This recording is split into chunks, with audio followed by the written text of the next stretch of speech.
एक वेगळं खऱ्या अर्थानं गावाची ओळख निर्माण झालेली आहे। मग कनेरीवाडी असेल, कनेरी असेल आणि कनेरी मठ असेल, या माध्यमातून गावाचं नाव आज या राज्य पातळीवर आणि देश पातळीवर गेलेलं आहे।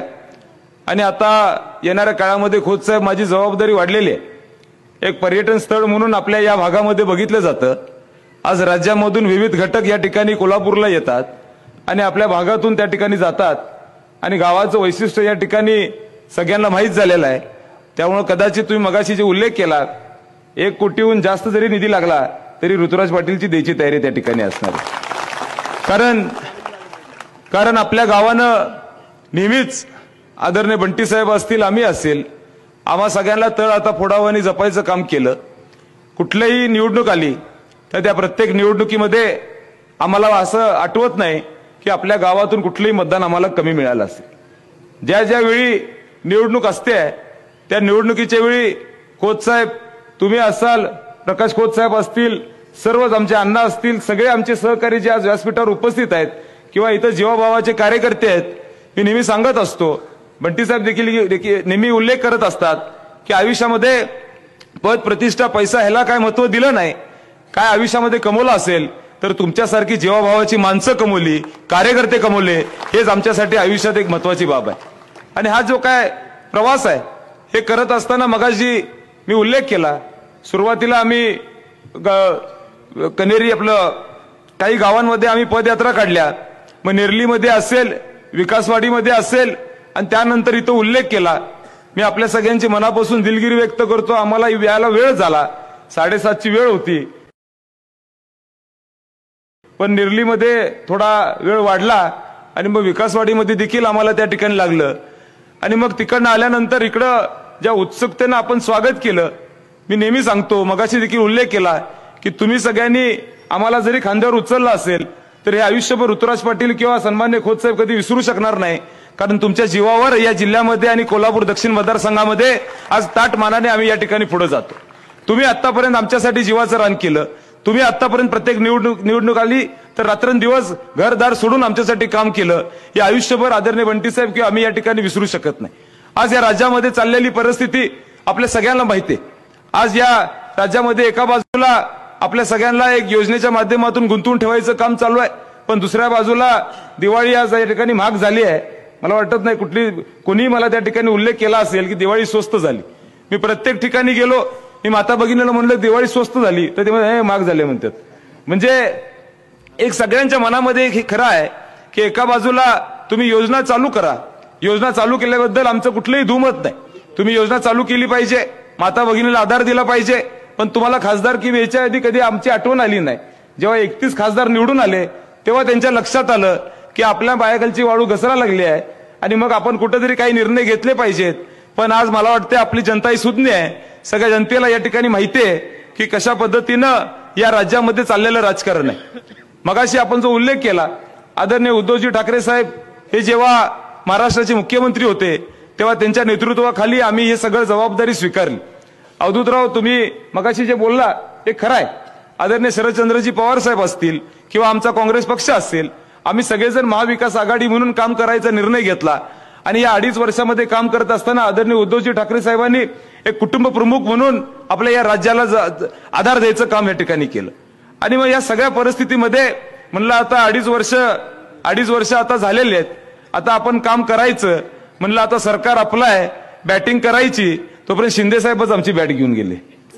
म्हणलं आता या 2.5 वर्षामध्ये तुम्ही जे मगाशी उल्लेख केलाय खरं आहे की या पुढच्या मंडळींना दुसरं काय उद्देश नाही, पुढच्या मंडळींना दुसरं काय या ठिकाणी लक्षात येत नाही, त्यांना दुसरं काय माहित नसल्यामुळे पक्ष चोरायचं काम या ठिकाणी करतात। एका बाजूला आमच्या माता भगिनीला योजना चालू करून दिली तर दुसऱ्या बाजूला महागाईचा बोजा देखील त्यांच्या डोक्यावर घातलेला आहे, हे आपण कधीही त्या ठिकाणी विसरत नाही। आज सगळा दर, मग स्टॅम्पचा दर असेल, तेलाचा दर असेल, खोबऱ्याचा दर असेल, आज खऱ्या अर्थाने मोठ्या प्रमाणात वाढत चाललेला आहे, याची जाणीव आपल्या सगळ्यांना आहे।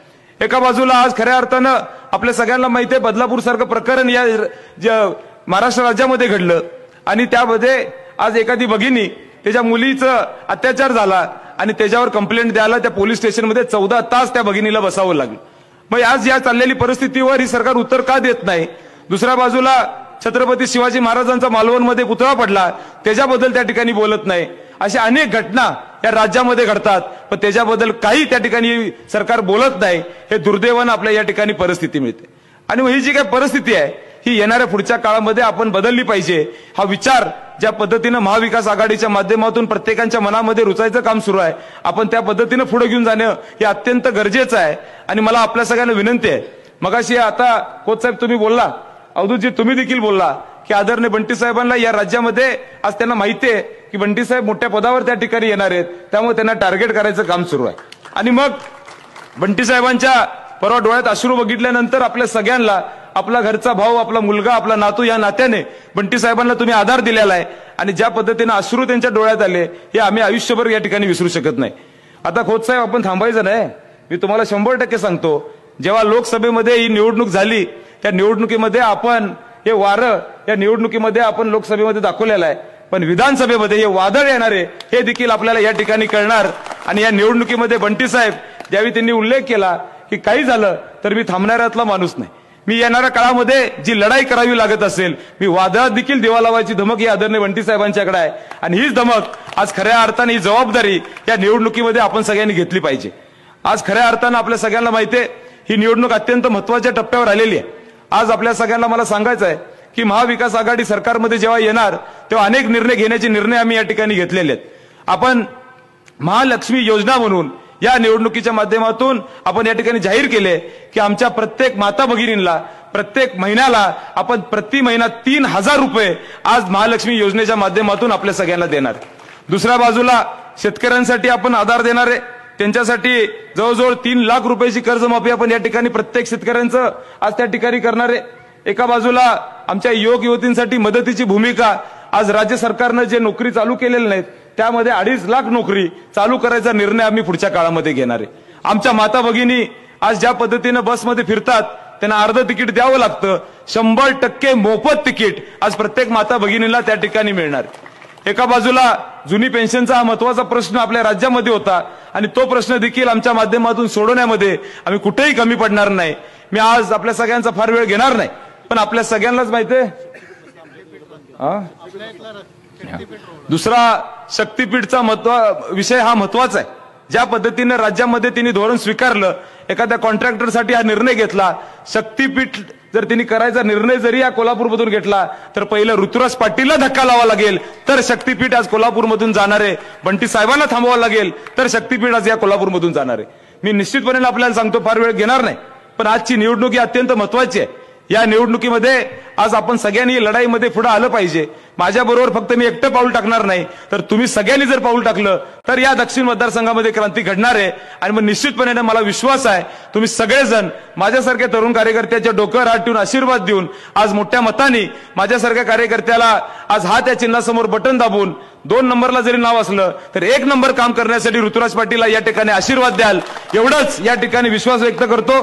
वेळेअभावी मी आपल्या सगळ्यांची पर पुन्हा एकदा दिलगिरी व्यक्त करतो की आपण सगळ्यांनी मोठ्या संख्येने इथं उपस्थित राहिला, पण निश्चितपणे मला विश्वास आहे की आपण सगळेजण ताकदीने मिळून ही निवडणूक आपण त्या ठिकाणी जिंकायचं आहे। आणि ही लढाई फक्त ऋतुराज पाटीलची नाही तर ही लढाई सगळ्यांची आहे।